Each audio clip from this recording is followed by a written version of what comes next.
So,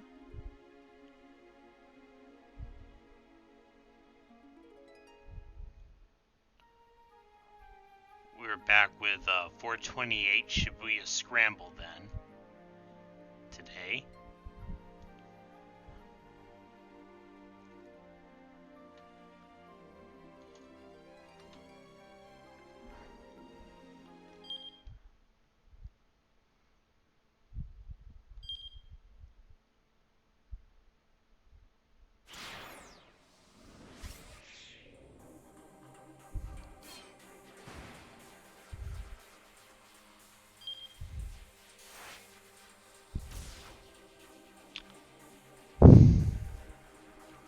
Okay, so where were we?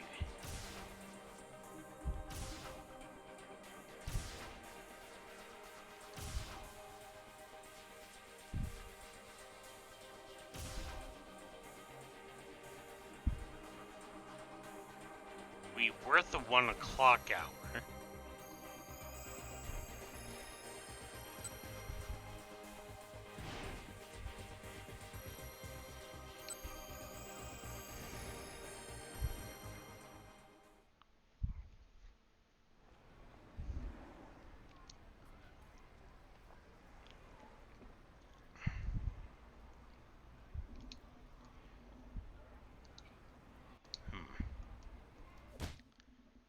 Okay, this is where the... To his amazement, the girl shrugged off the blow as if it were nothing, her grip on his collar tightening further. Oh, you want to throw down, huh? She sneered. Shifting positions suddenly, she snatched Minarkawa by the hair and dragged him out in the road. Oh. Oh, damn. Oh, right.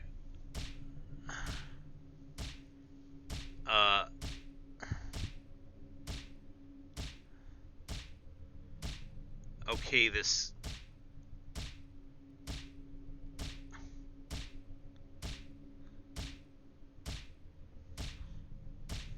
He cowered away from her, shielding his face in his arms, only to feel the impact of a rain of punches and kicks on his exposed back and sides. Okay, this could be kinda...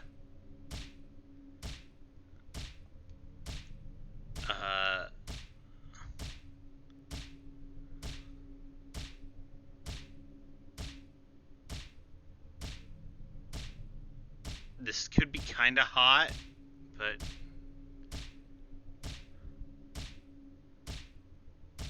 but maybe not right now.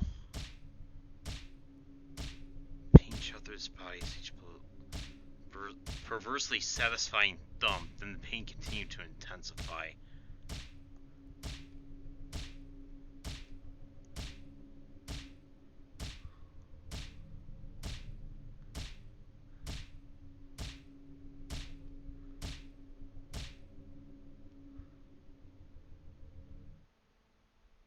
Huh? His assailant paused suddenly. Wait, don't I know you? She stared down into his face. Hey, you're Mr. Minorikawa. Huh? Miku. Yeah? Wow, so you do remember me. Her tone was bubbly, as if the beating she'd been dishing was all fun and games. Sorry, I didn't realize it was you. She held that hand to help Minorikawa back to his feet. Wow, how long's it been? She asked. About 5 years, I think, he said cautiously. Still doing your bonsai stuff? Nah, I gave that up.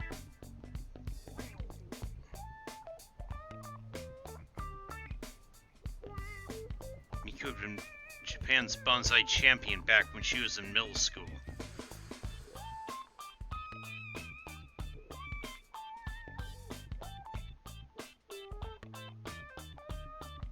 One Yesterday, local delinquents vandalized dozens of Miku's bonsai pieces. I want to get strong, she said. I want to be able to beat those guys up.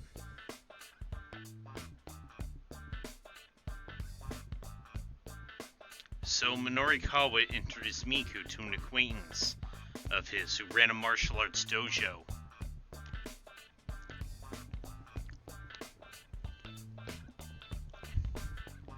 Man, you sure have gotten strong, Minorikawa said.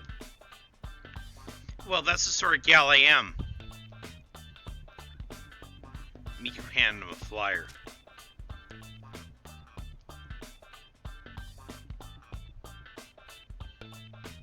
Lay's Mixed Martial Arts Pub Ride. Present this flyer for a free drink.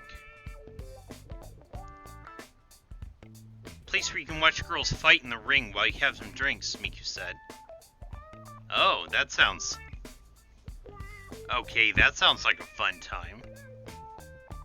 That sounds pretty fun, actually. Right? Yeah. Minorikawa could feel himself being pulled in all the wrong directions by the prospect.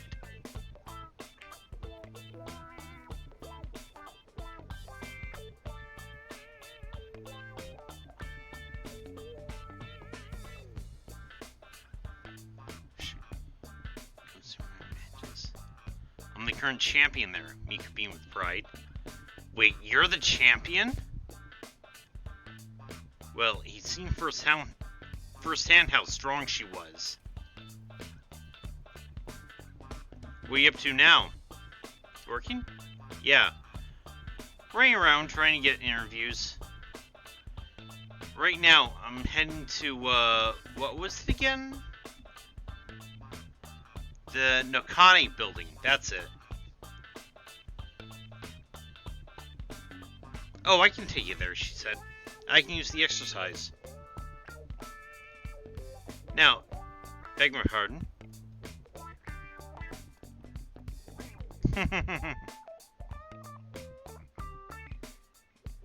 Miku casually hefted Minorikawa up on her back and broke into a jog.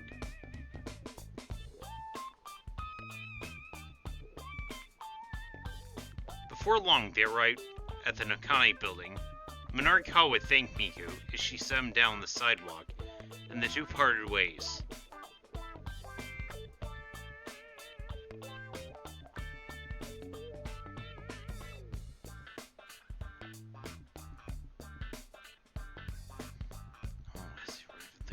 Building where the event was being held.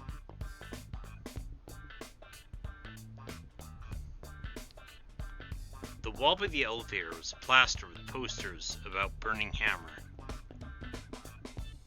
Get it or regret it. As seen in magazines. 100% weight loss guaranteed. This is blatantly false advertising.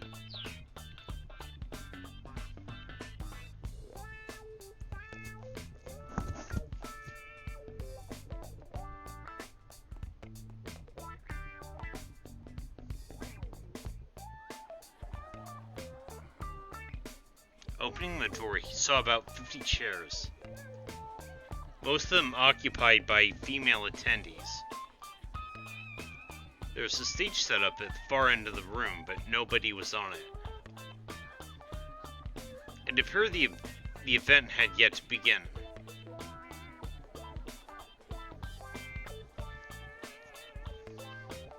Minorikawa quickly looked over the crowd.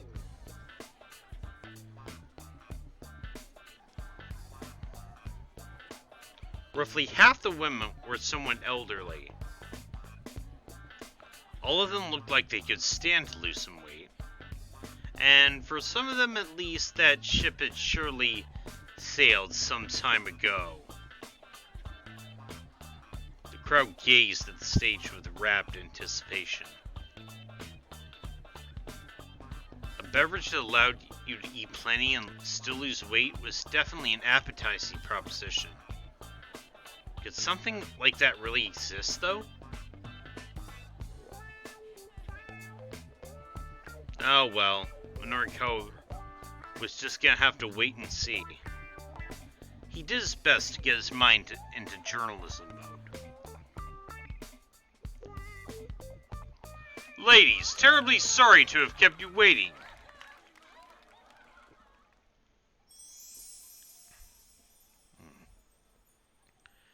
After waiting patiently for the applause to die down, the cat produced a small box from which she slowly pulled a pendant set with a blue stone.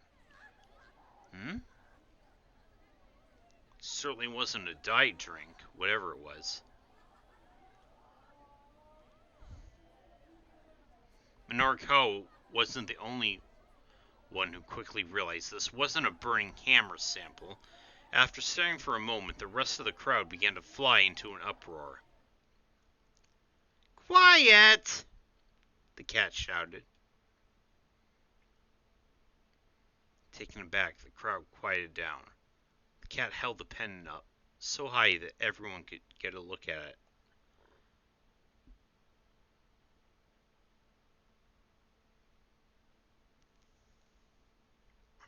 Do not take your eyes off this pendant.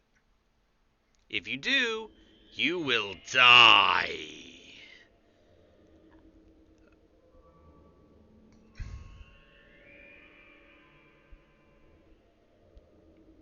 A jolt of panic shot through the room.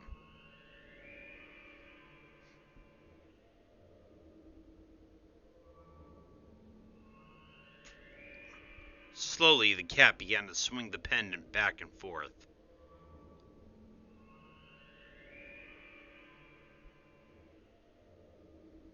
But Noriko couldn't quite recall what happened after that.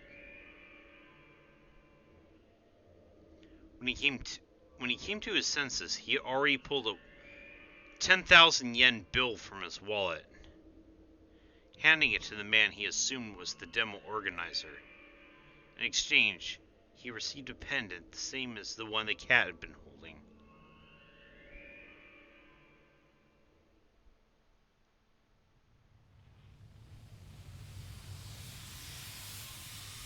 I've done it, Noriko muttered to himself excitedly. Clutching the pendant in his hand, he could feel the energy it radiated coursing throughout his body. The cat's monotone chanting from the stage sounded in his ears like a chorus of angels. Overwhelmed by a feeling of ecstasy he could scarcely contain, Noriko repeated his words to himself. I've done it. With this, I'll be the greatest writer the world has ever seen. My articles will stir the emotions of the entire human race. They'll laugh, they'll cry, they'll tremble with fear. They'll jump for joy. No longer was the Pulitzer Prize a mere dream. It was practically already his. Prize Award for Excellence in Journalism, Literature, and Music Composition.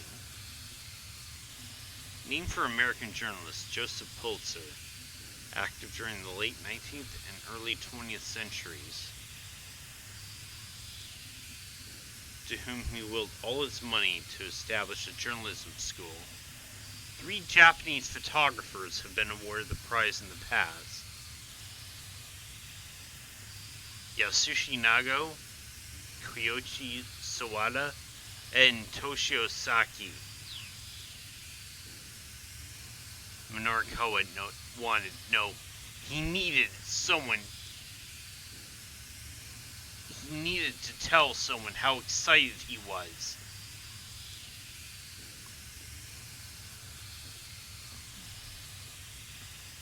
This miracle he attained, he wasn't going to just squander it on himself. Oh no. A journalist of his stature needed to share what he knew with all of humanity. He opened his laptop. He booted his word processing program. He deleted all the articles he had been working on. He knew what he really needed to write.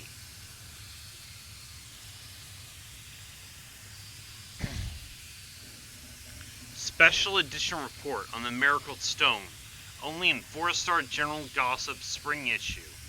Must-have stone, already in many fashionistas' collections. Look out, world.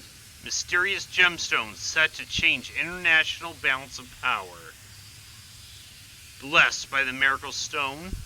Get your hot stock tips here.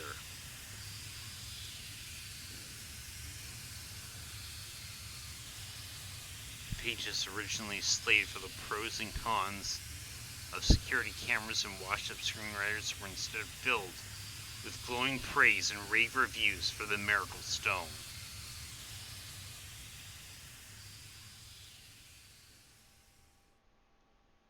Never had Noriko been more proud of his work.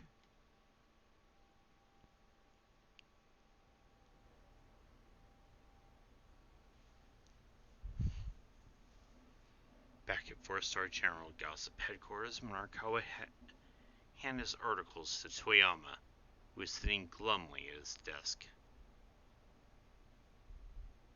There was a lingering silence. Finally, he spoke, his voice subdued, but his words crystal clear.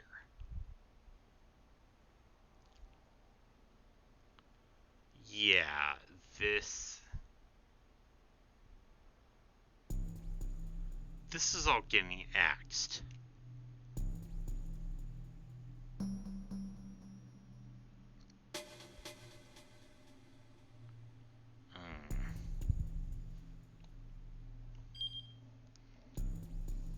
Desperate though he was for the copy, Toyama still rejected Minorikawa's articles. Probably a good indication of how bad they really were. Maybe the Miracle Stone wasn't the breaking story Minorikawa wanted it to be. Tama and her pals really needed to be selling Burning Hammer instead.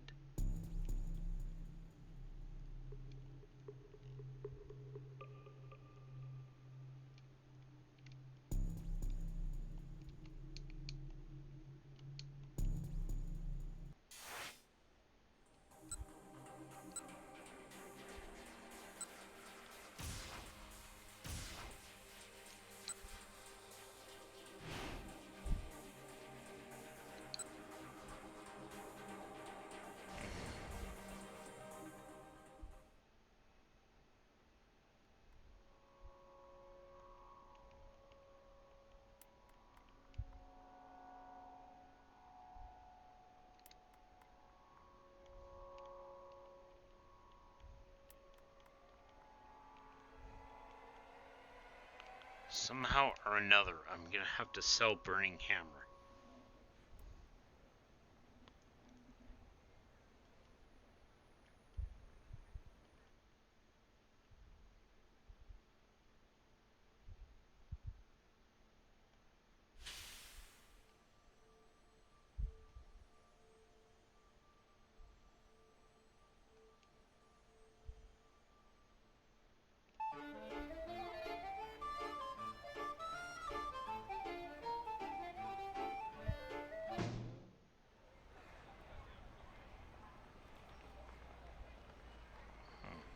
It's cheery.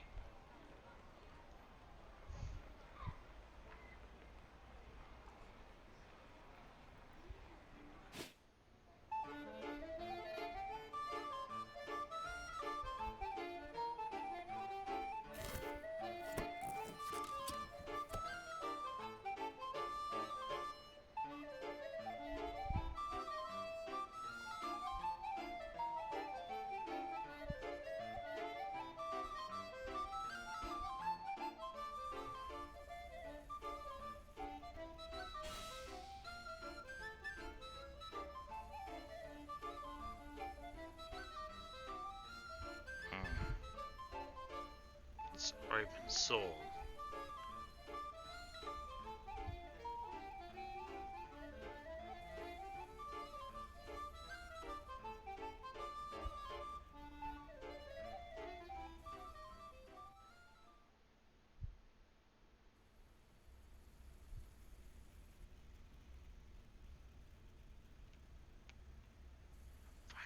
Waiting, the buyer still hasn't shown up. I don't think she's coming.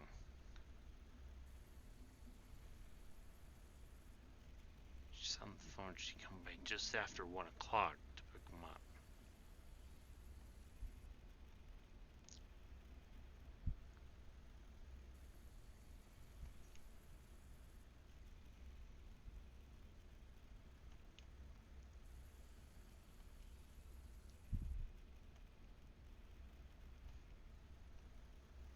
Gimme. Will you please a moment?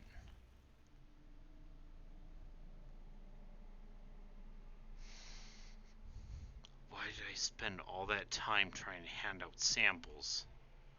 Why did I put this stupid costume on?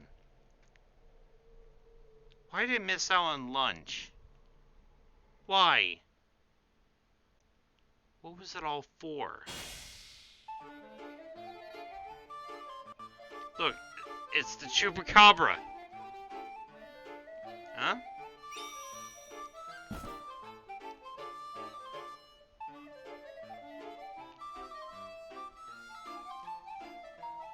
Seizing the moment, I snatch up the boxes of burning hammer and make a run for it. Hey, hold it right there, miss!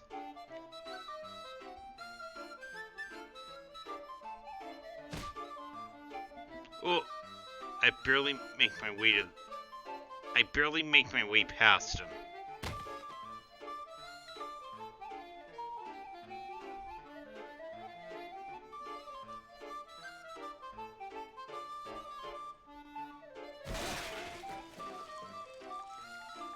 Same time I hear something else topple over with a thud and a gurgle.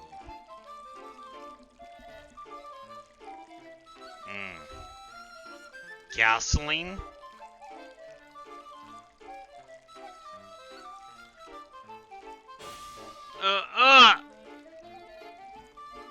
Sales clerk's eyes go wide, his stare fixed on something on the sidewalk nearby.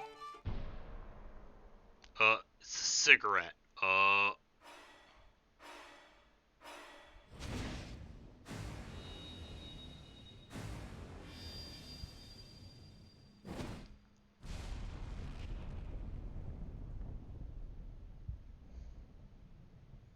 The burning butt ignites in a sudden blaze.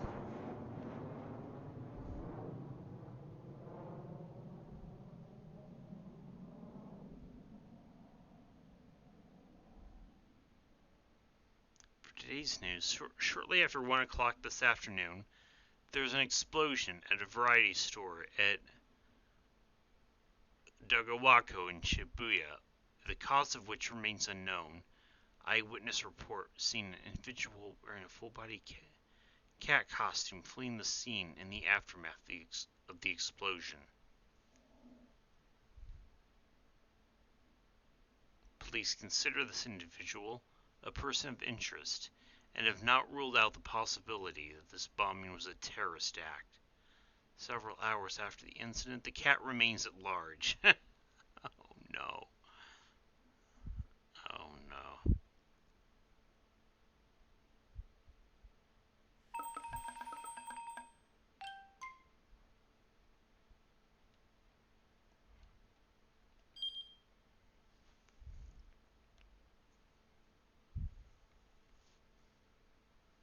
Tama wound up as the prime suspect in an apparent terrorist bombing.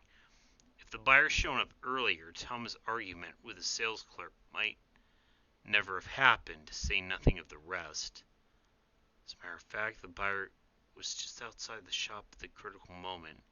She was just held up when she happened to run into someone.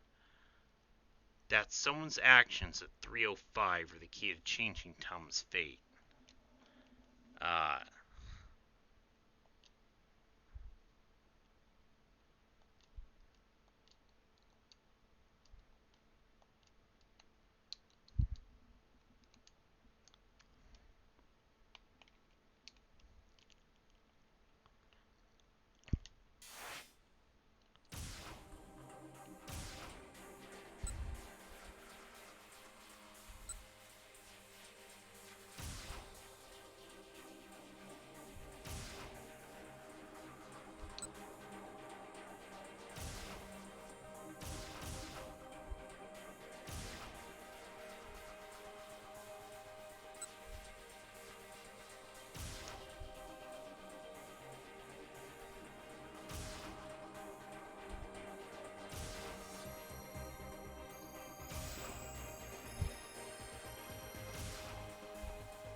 Okay, Kano with Stanley.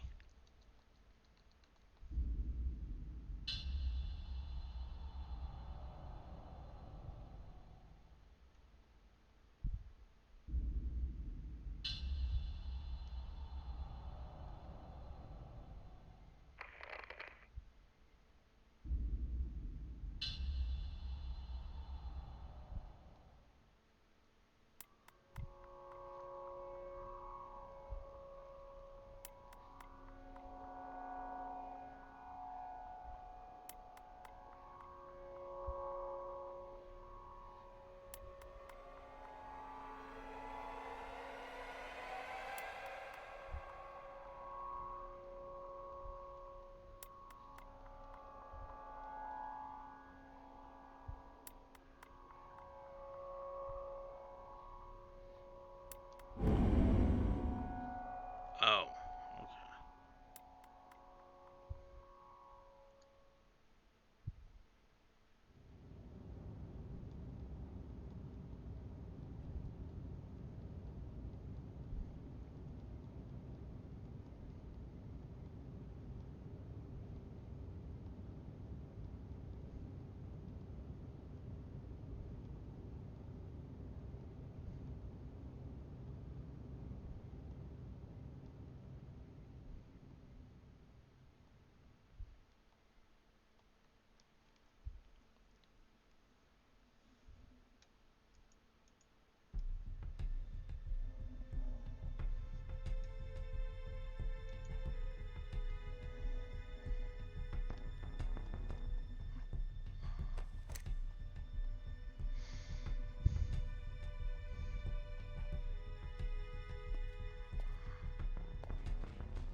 Have they turned on each other?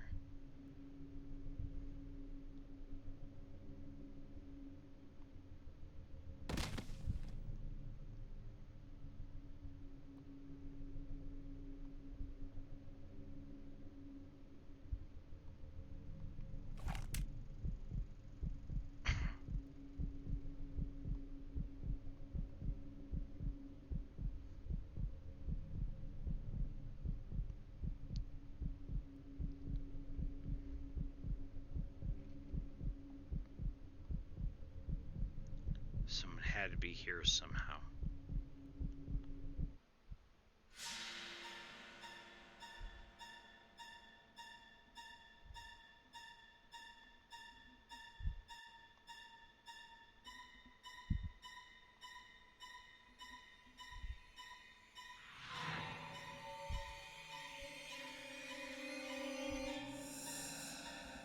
Corpses. Kano hadn't checked them.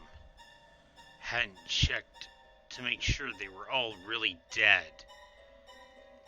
With his last thought, he realized that had been his fatal mistake.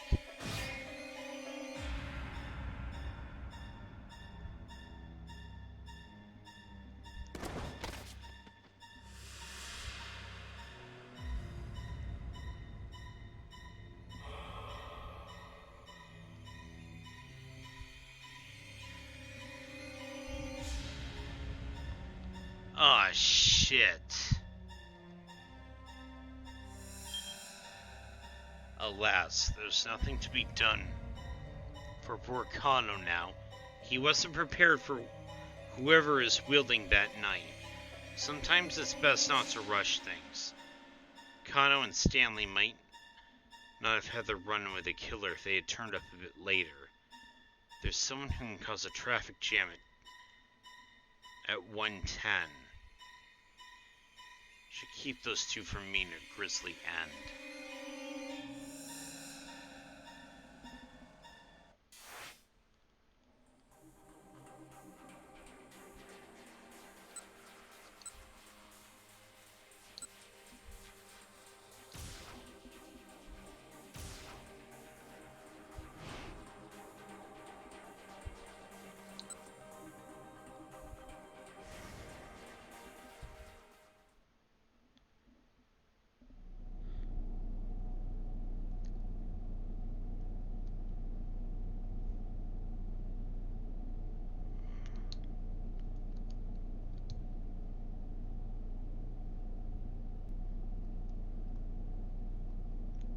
wait a little bit, sir, So asked. Maybe he could still find a way out. You already know what my decision is.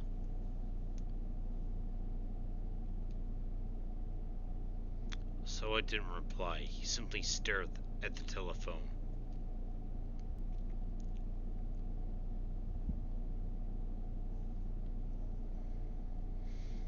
Felt like an insect who felt all his legs plucked off. You need to think about your wife, too. Makino's words were barely above a murmur.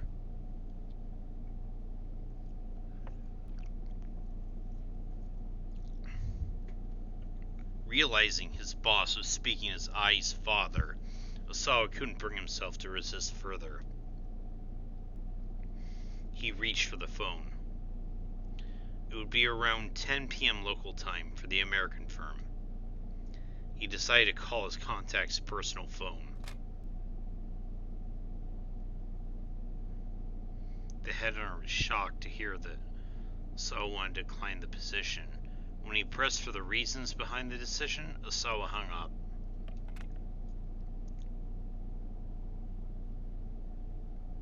Visibly relieved, Makino lit a fresh cigar.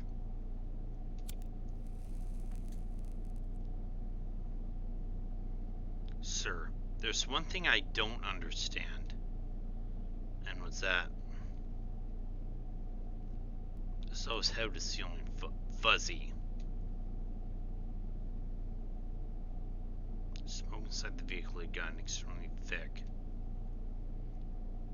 If someone has this top secret information, why wouldn't they threaten the company as a whole? Why send the emails to me personally? I'm not sure. There's an intentional investigation already underway. We'll find the source of the leak soon enough. At this point, though, Osawa wasn't sure. Knowing who originally leaked the info mattered much at all to him. Beg my pardon, then, sir? Osawa said. He put his hand on the door handle. A sudden high-pitched chirp sounded from his pocket. The bug tracker Kajiwara had given him had picked up a signal. Is that your cell? Makino asked. Oh yes, that's mine. He hurriedly hopped out of the car and reached into his pocket.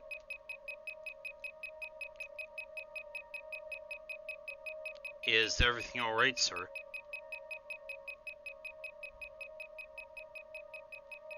The driver was still waiting outside the car. He leaned toward Osawa, looking concerned. Was that you?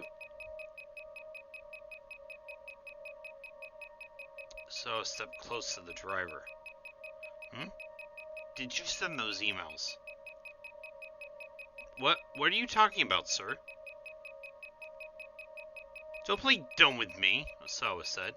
You're the only person who could have planted a listening device on a company car. Listening device? The driver raised an eyebrow in confusion. What are you after? Sir, what are you talking about? Who told you about this?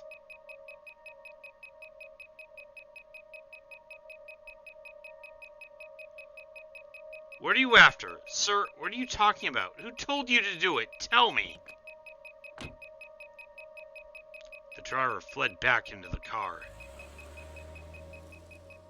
Osawa clutched the bug tracker hard as he watched the vehicle pull away.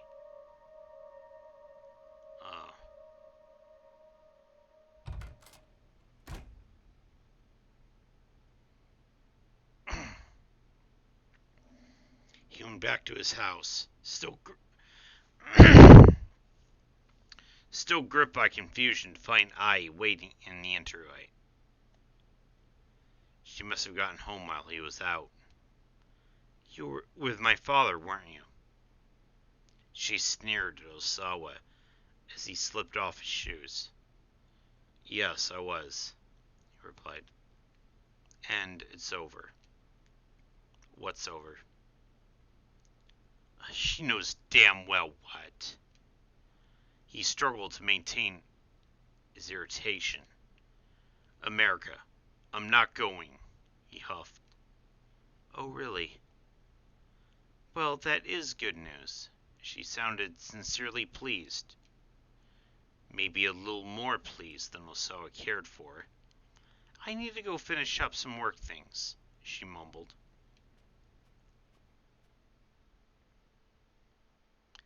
He hurried to his study up on the second floor.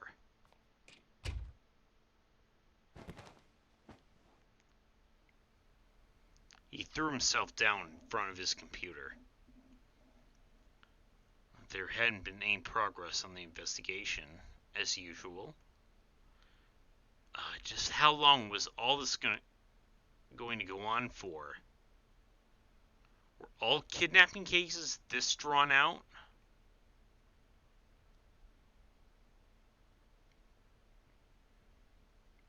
So it was growing more and more uneasy. He could barely contain himself at this point.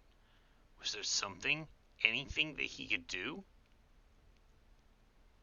He glanced at his monitor. That's an idea. He could look up kidnapping investigations on the internet. That might give him some insight into the current situation.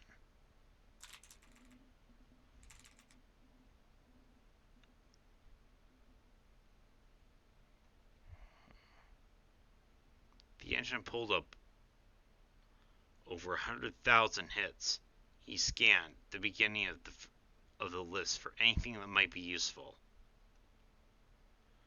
One of the site links caught his eye.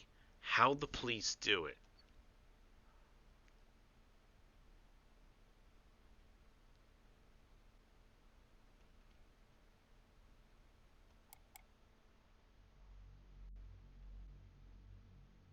Even if the hostage wound up safe in the end, the site informed him, the police lost face if the culprit got away. And if the hostage were killed and the kidnapper evaded capture, the media would have a field day.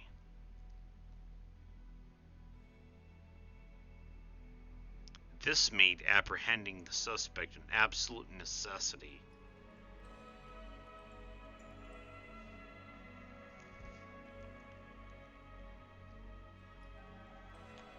Even if a person's life was on the line, when it came to a kidnapping case, the police prioritized making the arrest.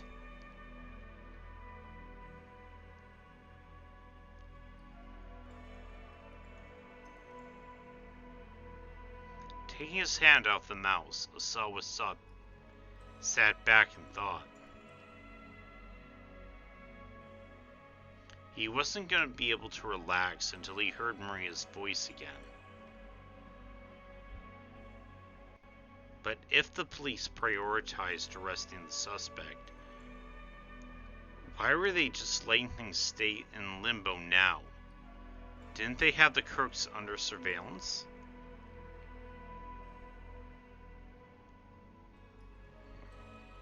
The internet hadn't been able to give him the info he hoped for after all. Unable to do anything for Maria but wait, he turned his thoughts to how his opportunity to transfer to the US had passed him by. The research facilities in America would have been top tier. Some part of them wouldn't quite accept what had happened.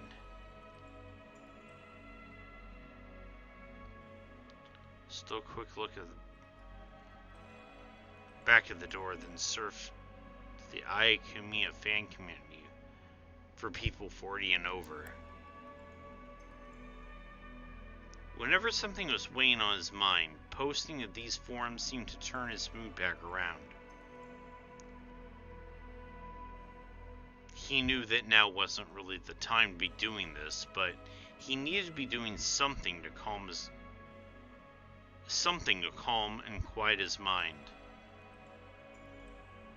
Start a new forum topic. In the title field, he wrote, Ayakimihi, expanding to the U.S.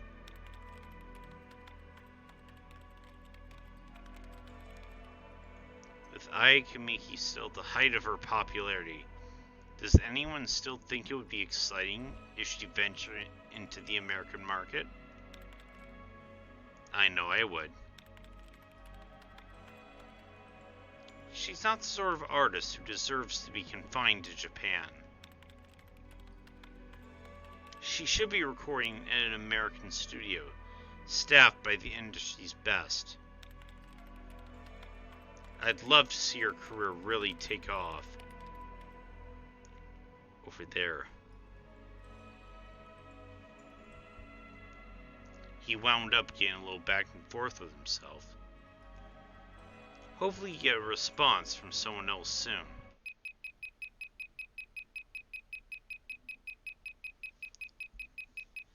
A sudden shrill noise startled him so much he nearly cried out.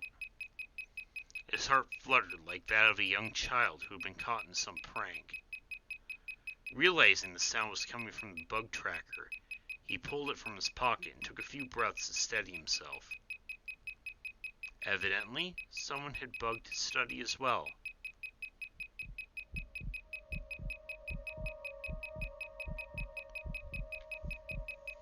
Tracker in hand, he walked toward the center of the room. What direction was the signal coming from? He tried heading toward the window. Here, maybe? Next, he headed to his desk. Here too? The bug tracker is picking up signals from all over the room. Have there been that many listening devices planted in here? Mr. Osawa? It's Kashiwara. Perfect timing. Osawa hurried to let the detective into the study.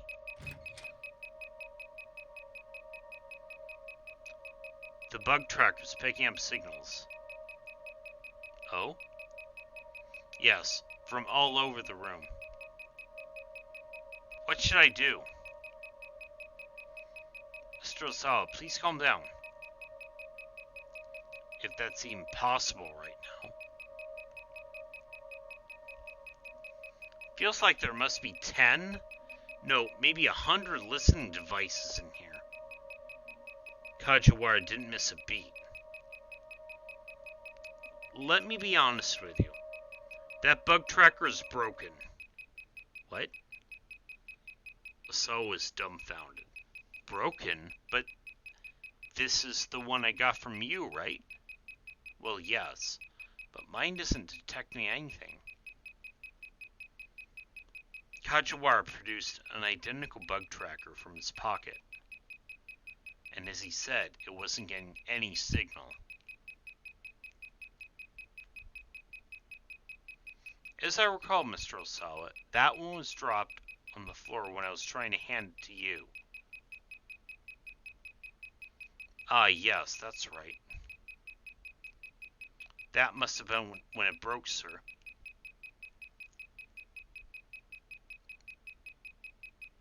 Strength ebbed from Osawa's body.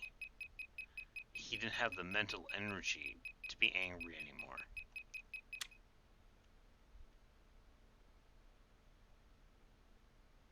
He gave the tracker a whap of the palm of his hand and the beating stopped. Right, he said. What can I do for you? Kajiwara clapped his hands together as if he just remembered something. Ah, right, we have a big problem.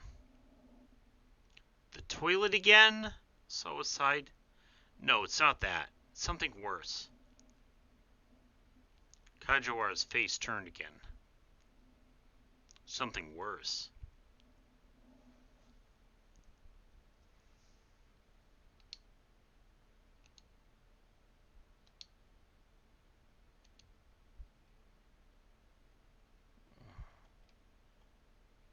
Something happened to Maria? He needed to hear the detective out. What is it? Go on, tell me. He did his best to remain composed. Well, you see,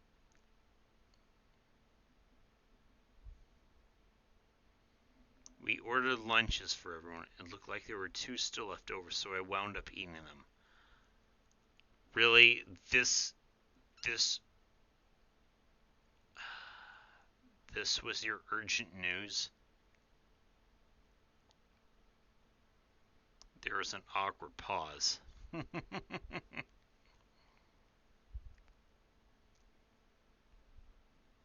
So I didn't have the foggiest idea how to respond. My deepest apologies, sir. I ate the lunches intended for you and your wife.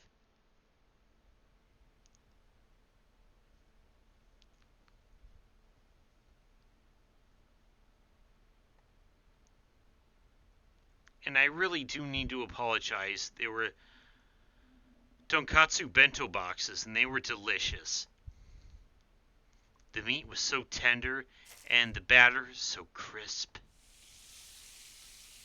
With each and every bite, the rich flavor just filled my mouth more and more.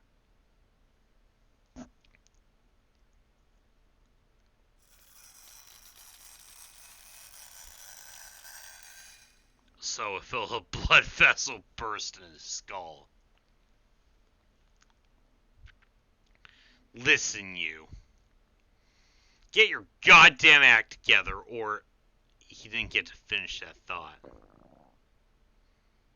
A pathetic low gurgle sounded from his stomach. Ah, see. You are hungry. He fussed sheepishly with his hair.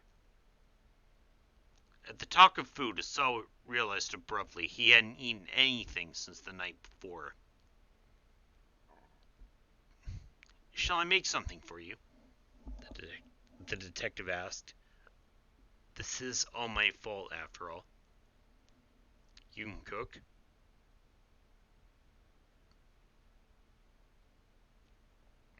Sawa wasn't sure how thrilled he was with the idea of Kajiwara helping him. You mustn't judge people based on outward appearances, Mr. Osawa. Alright, fine, go on ahead then.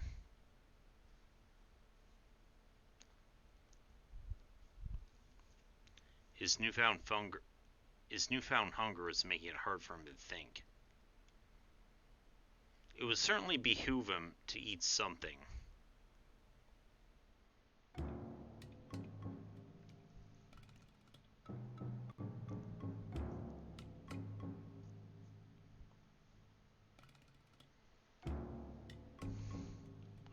Wearing an apron in the kitchen is a must, sir. Alas, it isn't while I'm naked.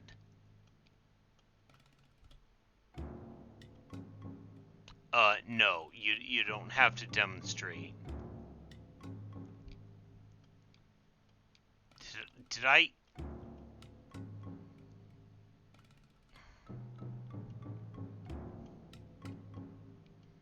I think I might have done this already.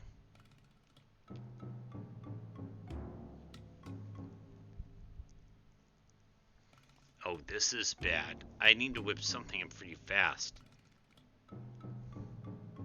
Something's definitely wrong if you don't even have a comeback. What sort of food was this unsufferable oaf gonna make anyway? Probably nothing worth eating, was his bet.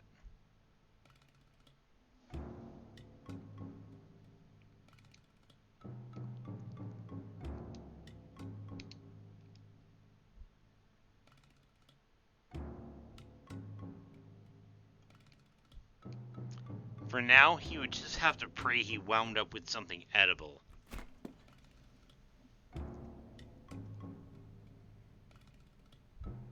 Goodness, you are remarkably understocked. Let's see, could you put this in the dinger, Mr. Osawa?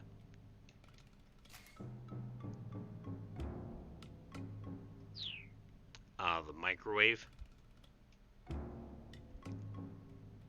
The detective handed Sawa some frozen lumps of rice. The heck's a dinger? The microwave oven, sir.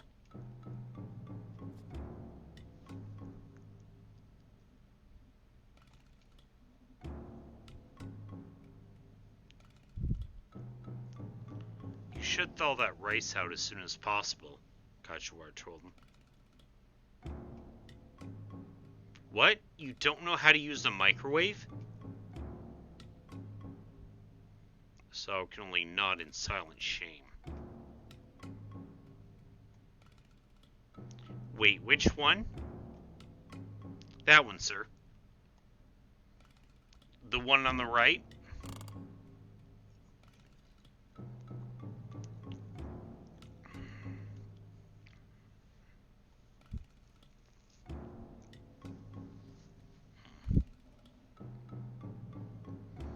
Well, then why didn't you say that? Sawa snapped.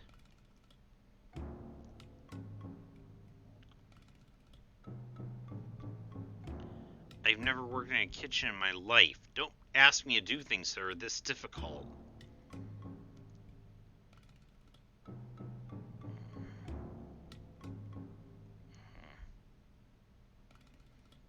I have no idea where the hell those things are kept.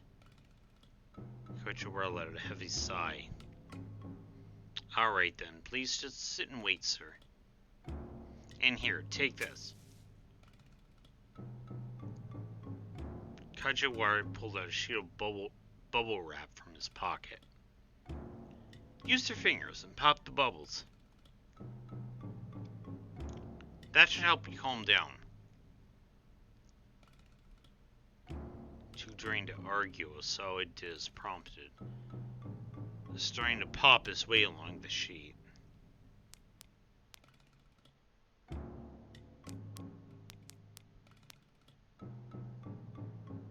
Rather than calm down, though, it was making him incredibly cross. Felt more like a ridiculous punishment.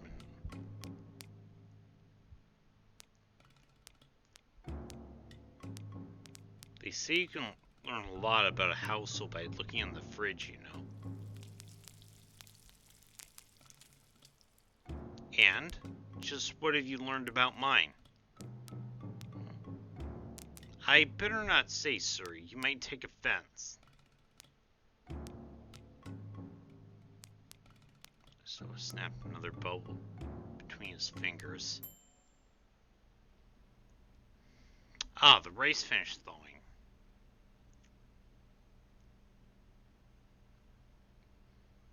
Kachiwara topped the steaming bowl of rice with a fried egg he whipped up in his pan.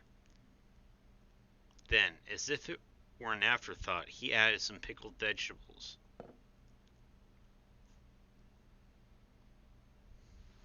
Here you are, sir. Your fried egg on rice is complete.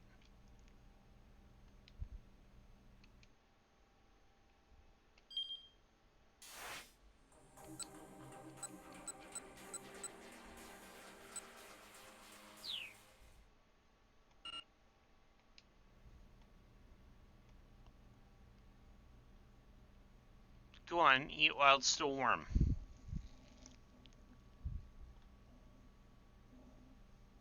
You aren't very good at cooking, are you? He said. All you had in your refrigerator were eggs, sir, and pickled vegetables, sir. I assure you, it's quite delicious. I recommend breaking the yolk and mixing it together.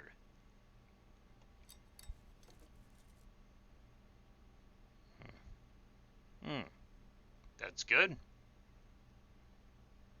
The words came out almost unbidden. Isn't it? Egg yolk and pickled vegetables pair quite well. Sawa couldn't help but stuff his face, slipping into a rapturous daze as he did. The more he ate, the more it stirred his appetite. I had no idea fried eggs could be this delicious. I know you probably have a long ordeal still ahead of you, sir. But please, keep your chin up and hang in there.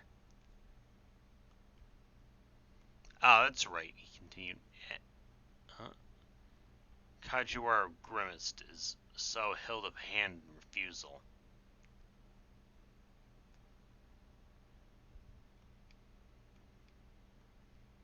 Me wash dishes? Sawa explained, surprise, sounding like a petulant child. If someone cooks for you, you should do the cleaning up. It's only polite. Fine, okay.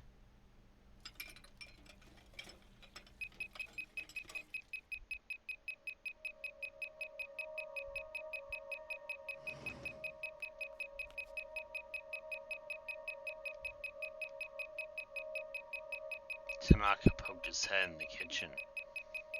I've got something urgent to discuss with you.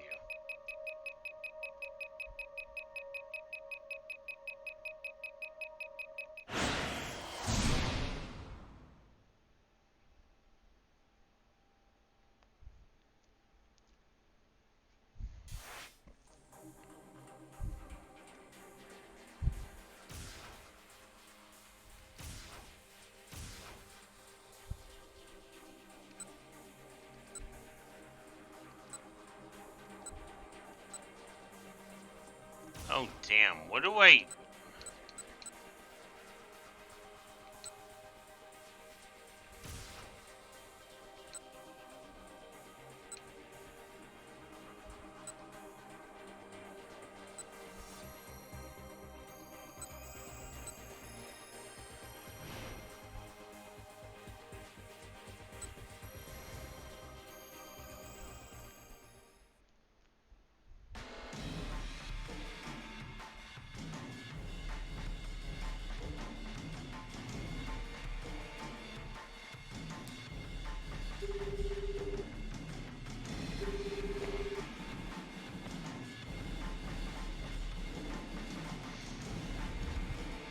I got the suspect in custody.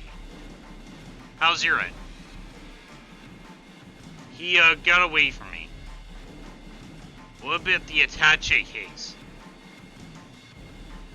Sorry, but he's gotta be around here somewhere. I'm gonna look around some more. Sasayama Kano threw his phone back in his pocket.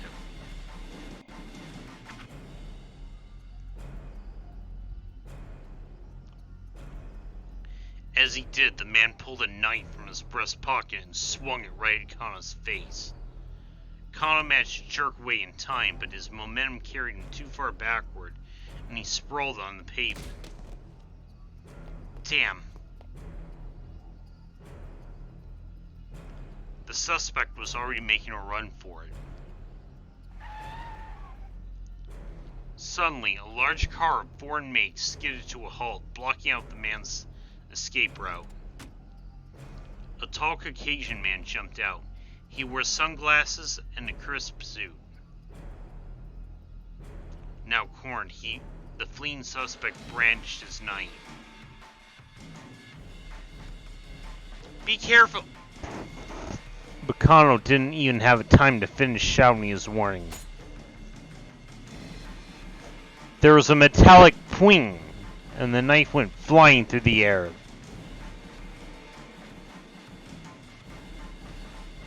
The man in the sunglasses snapped his right foot up, sending the weapon flying.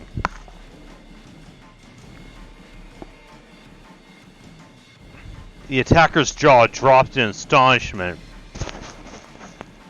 The newcomer proceeded to elbow him right in the face.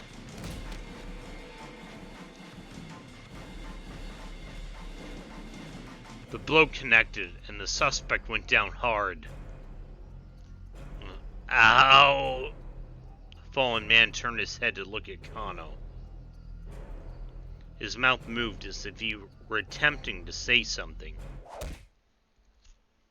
He never got it out. The man in the sunglasses kicked him in the face.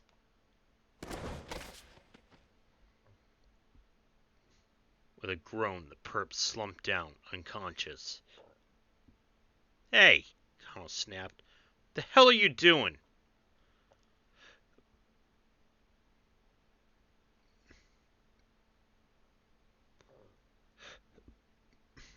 He stormed over to the man with the sunglasses.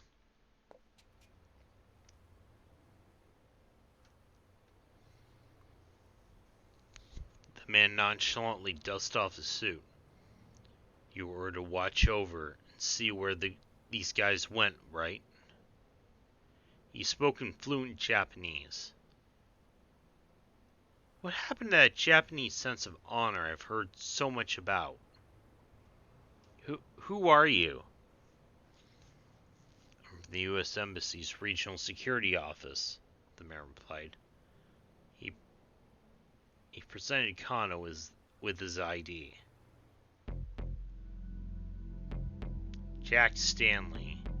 His title was listed as Security Assistance Officer. Kano glanced at the car he'd shown up in. The license plate was blue with white lettering. Ministry of Foreign Affairs. But the ministry wouldn't just send some diplomat to intervene in the police investigation. What's your name, detective? Stanley asked. Kano, from the Shibuya precinct. Instead of asking, Stanley took out his cell phone and made a quick call. Here, permission from your boss. What?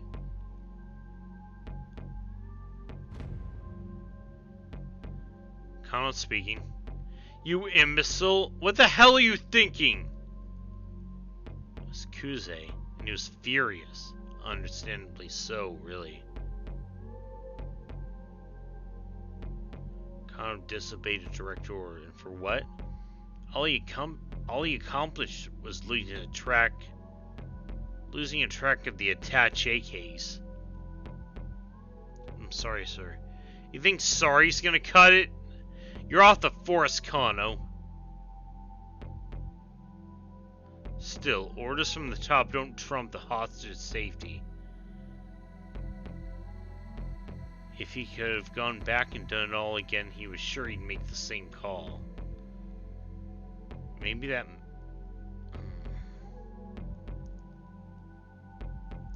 That's what I want to tell you. But for now, I need you to follow the instructions of the guy there, Stanley. Do whatever he tells you, sir. Kano hadn't seen that one coming. He disobeyed orders, that was understandable. And yes, he knew he deserved a reprimand. But being ordered to tag along with some stranger who had just turned up out of the blue? What the heck? May I ask why the U.S. Embassy is involved with this? No more questions, Kano. Step in line. Please, just hold on. Sir, I have no idea what's going on here. Kuze let out an exasperated sigh.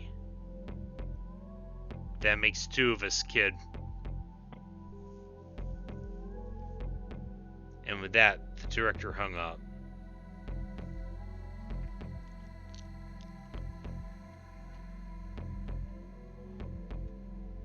Sounded like even Kuze didn't have the whole story here.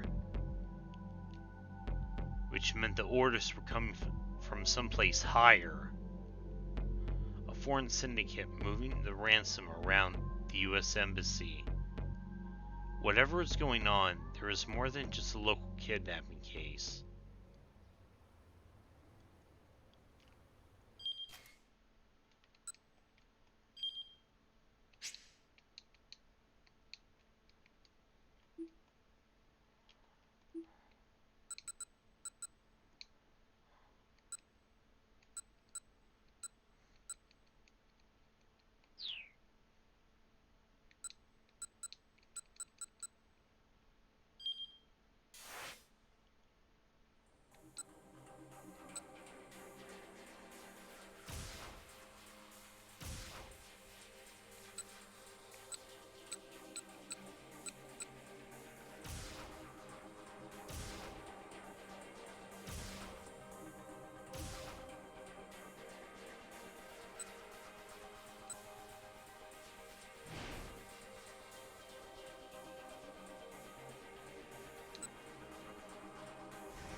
are you?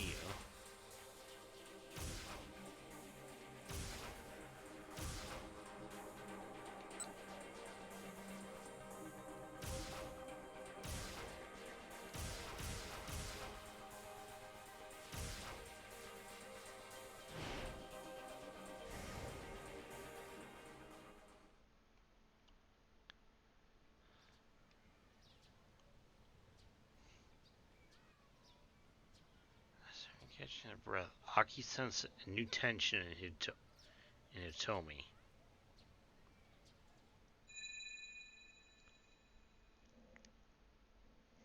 She has to die, Aki. It's for your own good.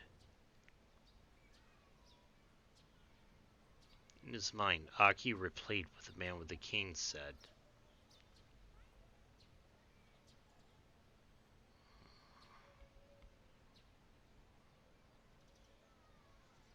About what happened back there. Yeah? She sounded like she had been far gone in her own thoughts. You gotta believe me, I have no idea who that guy was. I'd never seen him before in my life.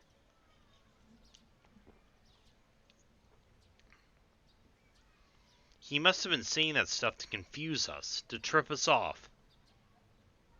Yeah? Hitomi said again. Is that what's been bothering you? Now it was Aki's turn to go monosyllabic. Well, Aki, you're kind of famous around Shibuya, right? I don't know about that. Way back when he had been the leader of SOS. Nowadays, he was just some guy who picked up trash. That was nothing to brag about.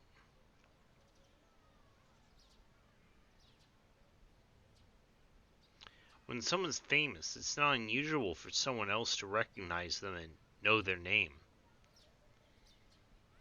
So yeah, I was surprised back there, but no matter what that man may have said, I trust you. I mean, look how many times you put yourself in danger to protect me. Hitomi sounded pretty resolute. Aki was glad that she believed him, but that raised another question. So then, how come you've been so quiet? I've been thinking about some things. Like what that man from the Scramble might be after. It was true that his actions didn't make a lot of sense. Yeah, he seemed more interested in taking out the man with the cane than going after you.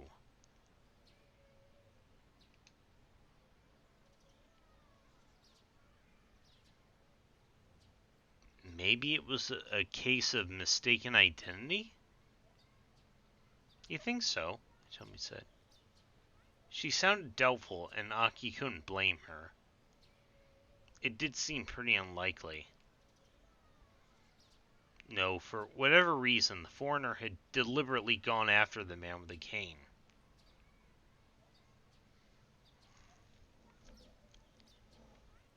And it certainly hadn't been to rescue Aki and Hitomi.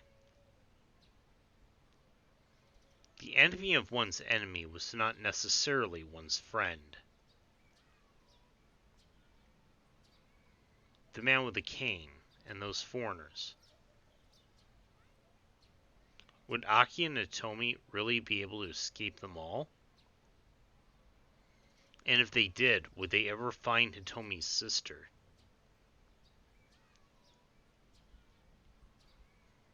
They heard a child cry behind them. Oh. Oh, is that? Oh, whoa, whoa, whoa, whoa, whoa, whoa, whoa, whoa, what?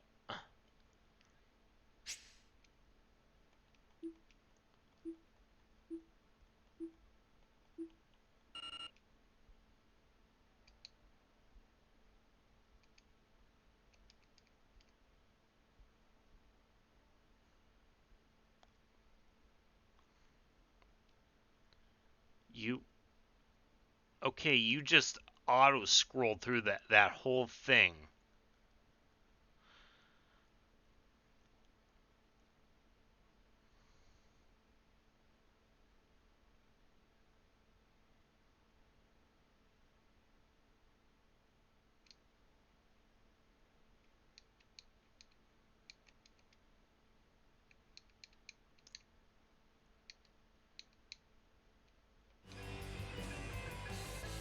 They heard a child cry behind them.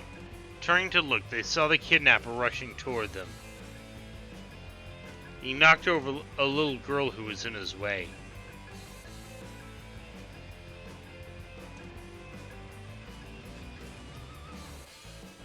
No rest for the weary, Aki sighed. Yet again, he and Hitomi sprinted away. Do you think he took out the guy with the cane? Hitomi's words came between panting huffs. Maybe. Aki glanced back in their pursuer.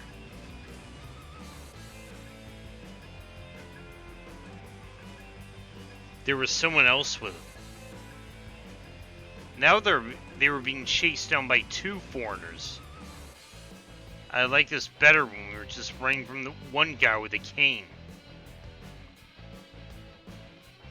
In a one-on-one fight, Aki was confident he could keep Hitomi safe.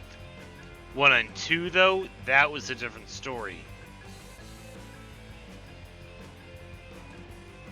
One guy might get a hold of her while he was facing off against the other.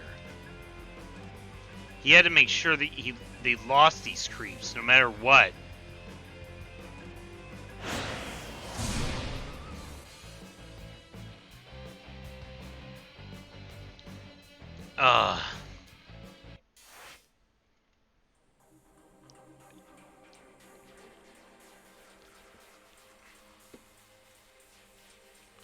Another keep out. Shit.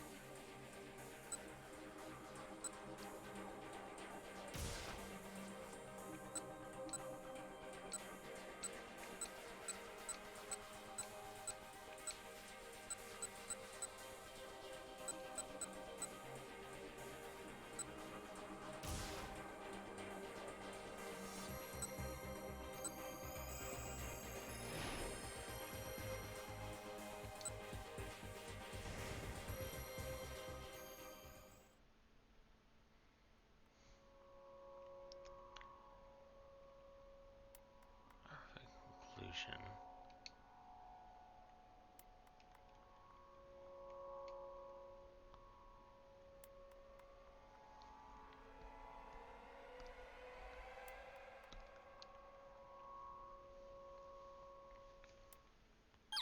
Squeeze blood from a stone.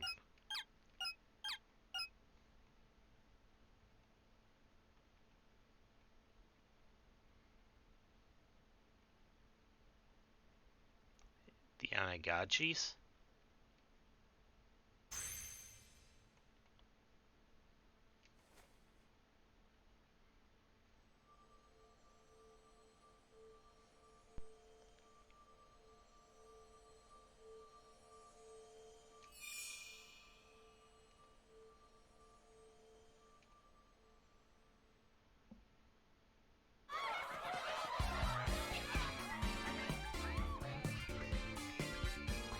Oh wait, I don't think...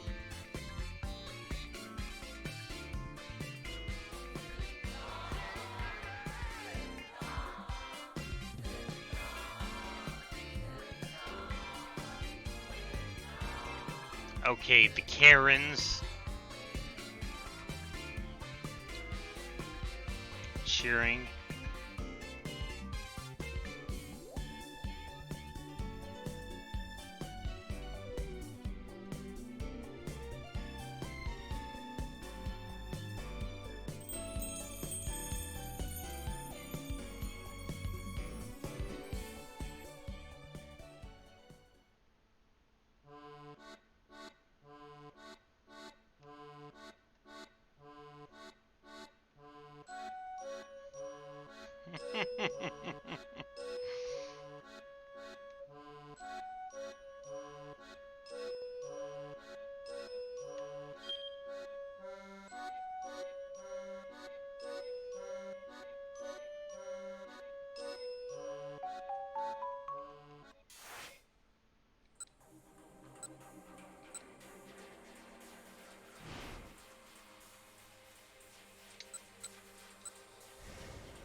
Alright, do it.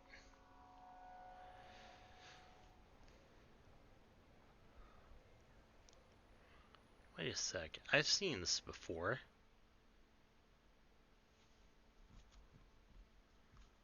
This is the sort of thing they sell in 100 yen shops or something.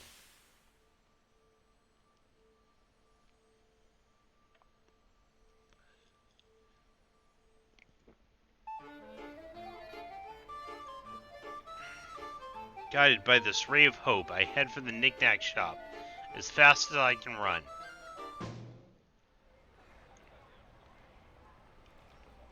And, oh, cheery. Hi. Oh, hey, you find it, she asks. She makes it sound like it's not really her problem. Not yet, but I think we can sock it up at the 100 yen shop. The words are hard to get out when I'm panning as hard as I can. For now, let's just stay calm and let the boss know.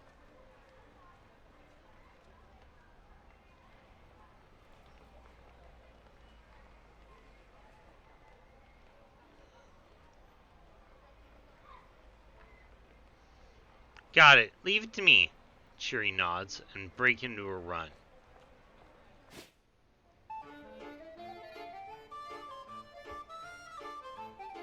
I practically preen as I rush into the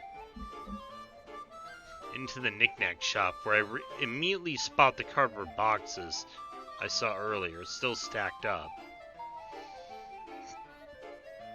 Yes, I'm in luck.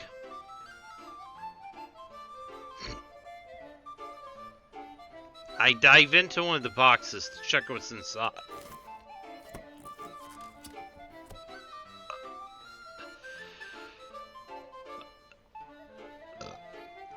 It's packed with tiny bottles. There's no mistaking the noxious red liquid inside. That's burning hammer, alright. There's 50 bottles per box. And there's all 4 boxes total. Assuming each bottle is 100 yen, including tax, I can buy the whole lot with the 20,000 I got in my wallet. Mr. Yanagishita said he was selling the bottles of the demo for 15,000 yen apiece. That way, if we sell all 200 bottles, he'll be able to pay back his debts no problem. Whoa, what's the deal with you? The sales clerk's eyes go wide when he sees my getup. This stuff, I'd like your entire stock. I point the burning hammer and the clerk makes an awkward face. I'm afraid that's already been sold. What? You mean like all of it? Nobody in their right mind could possibly want all of this. Yes, all of it, I'm afraid. Well, I'm not gonna roll over that easily. Whether I earn that 20,000 or not hinges on whether I can get this stuff. Please, you gotta help me out. I'm afraid it's out of my hands. Then, can you get in touch with the buyer? Tell him I'm willing to negotiate. I suppose that wouldn't be an issue, but... Actually, would you mind waiting for just a moment? She said she'd be by ASAP. Oh god, what is this? After 5 minutes of waiting, the buyer still hasn't shown up. I don't think she's coming. That's odd, the sales clerk murmurs. She said on the phone she'd come by just after 1 o'clock to pick him up. I really need this right away. I understand that, but please, it's out of my hands. By now, the sales demo's already started. If I come back empty-handed, what was the point of all this effort? Gimme! I already said I can't do that. Gimme! Would you please wait a moment?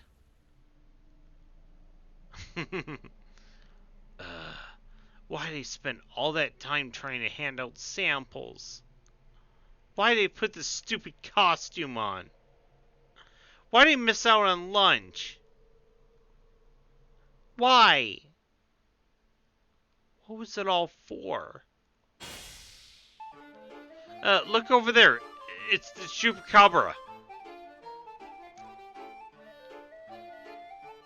Huh? Yoink. Seizing the moment, I snatch up the boxes of burning hammer, and I make a run for it. Hey, hold it right there, miss! The sales clerk is quick to bar my path.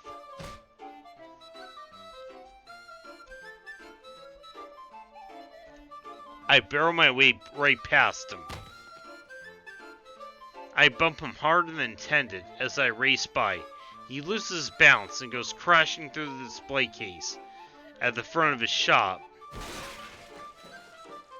At the same time, I hear something else topple over with a thud and a gurgle.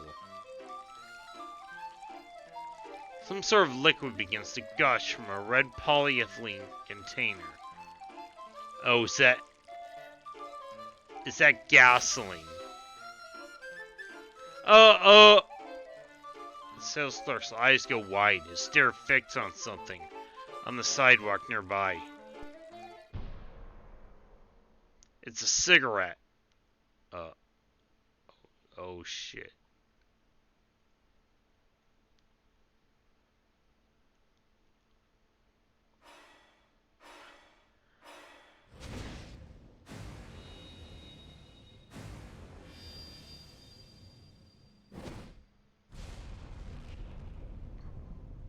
The burning butt ignites the liquid in a sudden massive blaze.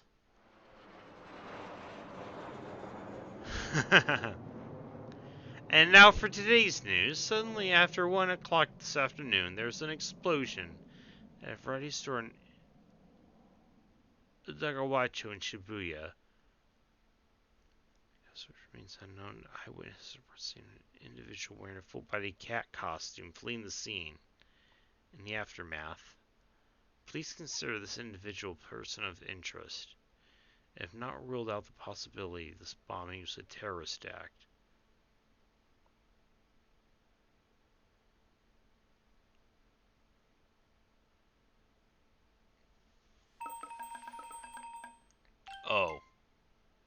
Oh, this is a bad ending.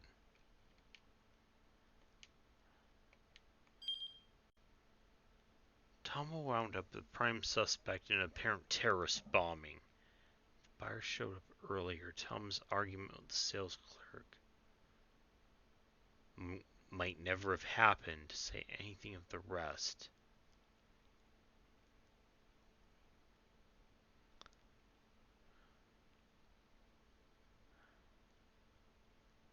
She was held up when she happened to run into someone.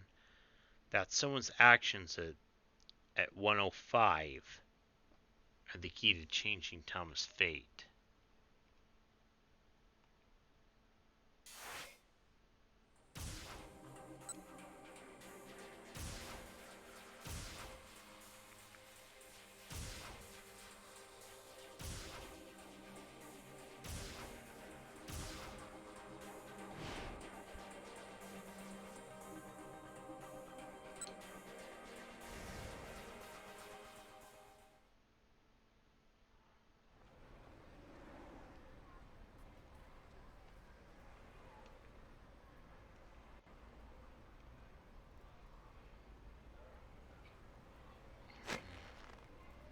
What happens here? Sorry for not looking where I'm going.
Where do I have to?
Now see, seriously flustered.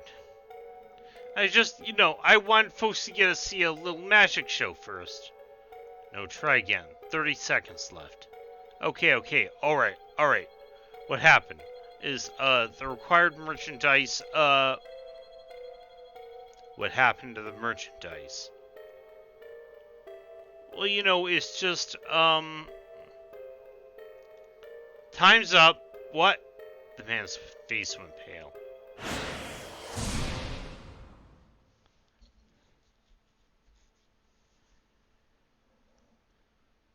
Oh, damn, another keep out?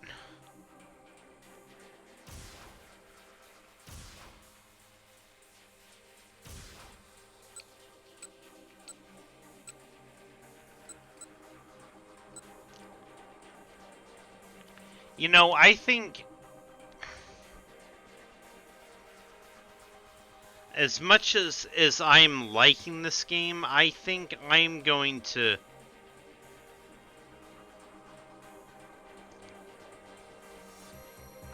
bow out for a little bit.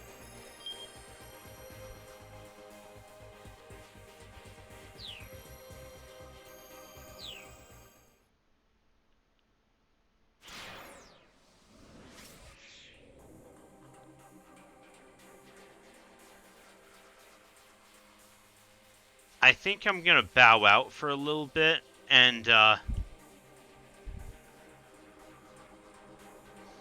will see you guys later. So have a good evening, everyone, and I'll see you later. In the meantime, let me see, who was I?